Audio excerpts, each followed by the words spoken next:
Every sale has 5 major obstacles, and if you want to learn how to become a master salesperson, then you need to master these. So please listen up. The first major obstacle is no need. Look, if someone doesn't have a need for what it is that you're offering, then they're always going to say no. I know a lot of people have a great business, they have a good service, they have a great offering, but none of that matters if you're selling something to someone who doesn't need it. It's that simple.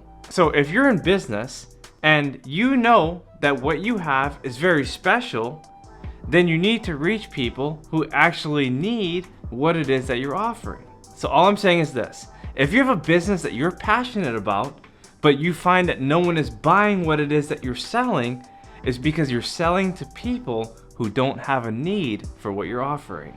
Now, if you want to change that narrative, you've got to shift your focus on branding and marketing to people who want to really buy what it is that you're selling. Because if you're offering something to people who don't want to buy it, then you need to find people who actually will. And I promise you, if you know in your heart that you're selling the right product and service, then there are people out there who actually want to buy it. So go out there and find them. The second obstacle is money. Look, people want what you have, they need what you have, but they can't afford it. Perhaps they need a payment plan. Perhaps they need a discount. Maybe they need some time to think about what it is that you're actually selling them so that the value in their mind is way greater than the price that they're actually paying. This is how sales actually works. Because if you understand that the prospect actually wants and needs what it is that you're offering them, then they can purchase it, but only if you make it easy for them. You see, they really have to internalize that they require that which it is that you're offering. If they need that house, or they need that car, or they need the insurance that you're selling, then you gotta give them the assurance so that they can buy it. In other words, people will find a way to pay for something if they really, really want it. So all I'm saying is this: if someone already has a strong desire, you have to shift it into something that they actually require. Because no one is going to find a way to pay for something that they don't need and can't afford. But if they know that they know that they know that they really require it, then I promise you, you will get the order. It's up to you to determine what the prospect actually is. Because once they have a desire, it's your job to turn it into what they require. And if you see the bigger picture and you understand exactly what it is that they need, then they will do whatever it takes to find a way to pay for it. If you think about it, most people can't afford the extra expenses that they found a way to afford, right? In other words, if they want daycare, or they want insurance, or they want extra luxuries that they feel that they need, they might not have a way to afford it, but they find a way to afford it so they can have those things into their life. And usually when they have it, they don't just have it for a few months or a few years. They have it for as long as they need until they're ready to get rid of it. So daycare, for example, most people can't afford it until they put their mind to it. And then they find a way to make those installments every single month until their child grows up. So all I'm saying is that it's your duty to show people how much value they're gonna get from the investment they're about to make.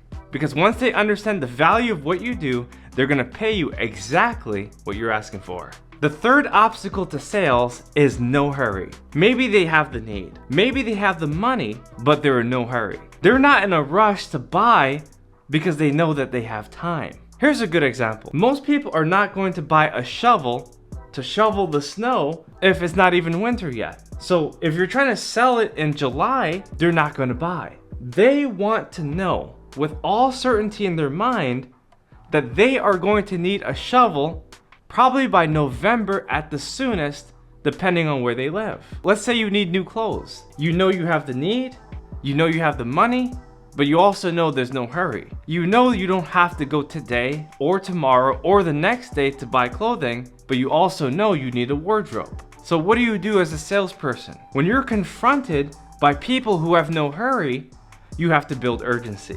You have to show them that there's a sale that's about to go away in 30 days, in 6 months.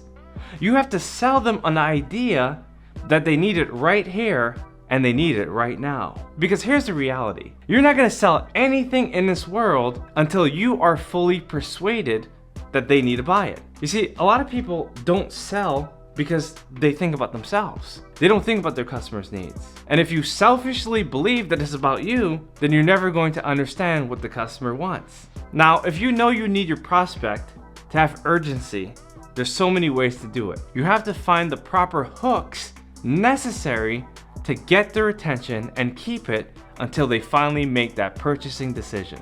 Now, there's so many hooks you can use. For instance, you can use the expiration date. If you don't buy this in the next 7 days, the price is going to go up. That scarcity really gets them to believe that what they want is available, but the price may go up, and so now they have to buy so that they have it on their side. People have the fear of missing out, and they don't want to miss out on all the action they know they can take part of.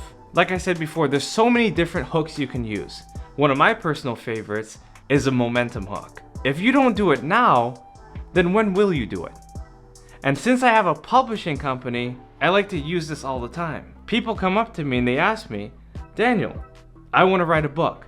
Okay, 99% of people want to write a book.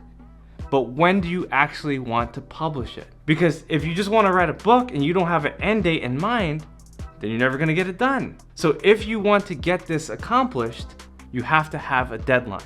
You have to hurry up, and you have to build momentum so that you can finally get your book out there to the people you want to reach. And this works all the time because people know that if they want to write a book, then they need at least 6 months to get it done.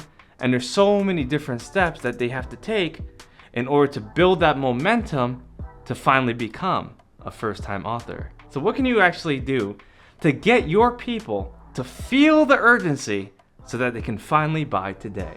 Figure it out, because when you do, I promise you, you'll be making a lot of money. The fourth obstacle to sales is desire. You know, a lot of times when I go shopping, I have the need, I have the money, I have the urgency, but I don't always have the desire. Sometimes I go shopping and I see clothing I want, but then I see the long line and I don't want to buy. Or for instance, I see something I like, but I don't really feel like buying because I'm not in that mood. I don't want to shop because I don't feel like shopping. And so I'm going to avoid the whole transaction. Now keep in mind that desire is not just temporary, but it's also long term. And this is why a lot of people don't end up purchasing a house. They have a desire to do it initially, but as the years go by, they don't hold on to that desire and they don't become a homeowner because they don't truly believe that it can happen. Now, when you have a strong desire, you're gonna get everything that you want. You're gonna fully believe and you're gonna hold steadily onto that dream until that vision becomes a reality. But in order to do this, you have to have faith.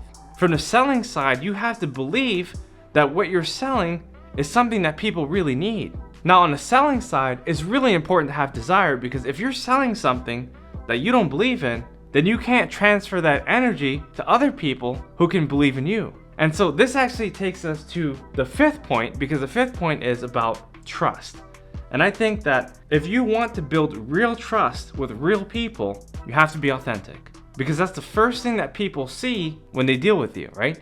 They see your smile, they see your look, they read your demeanor, they see your facial expressions. They have a good understanding of who you are because of all the people that they dealt with in the past. And so they've already made assessments about you before you even decide to pitch them. And so you need to decide how much trust you need to build with the people that you're working with. Because there's people out there that really trust you, and then there's people that don't trust you at all. I've seen both sides of this, right? Sometimes there's people that love you, there's people that hate you, and then there's people in between. So you have to understand where you stand, and if people love you, then it's an easy sale. But if they hate you and they don't really trust you, but they need what it is they're offering, then you need to talk them into what they need to do to get closer to that purchasing decision. So what can you do to build trust? There's so many things you can work on, whether it's your physical appearance, the usage of your language, the people that you're surrounded by, the way you conduct business. There's so many ways to convey trust, but you have to find out which ways work best with the people you wish to work with. So there you go, my friends. Those are 5 normal objections that you'll face. There's many more, but I promise you, if you master these, you will increase your sales and even double, triple, quadruple, or 10 times what you've made before. If you enjoyed this video and you want me to write a book on this, I'm thinking about doing it, and I just might. Please type yes in the comment section below. Let me know where you stand and what you want to learn about when it comes to the topic of sales. My friends, this is Daniel Alley. I look forward to your success, I look forward to your prosperity, and I look forward to everything that you do for the rest of humanity. I'll see you guys next time. Bye-bye.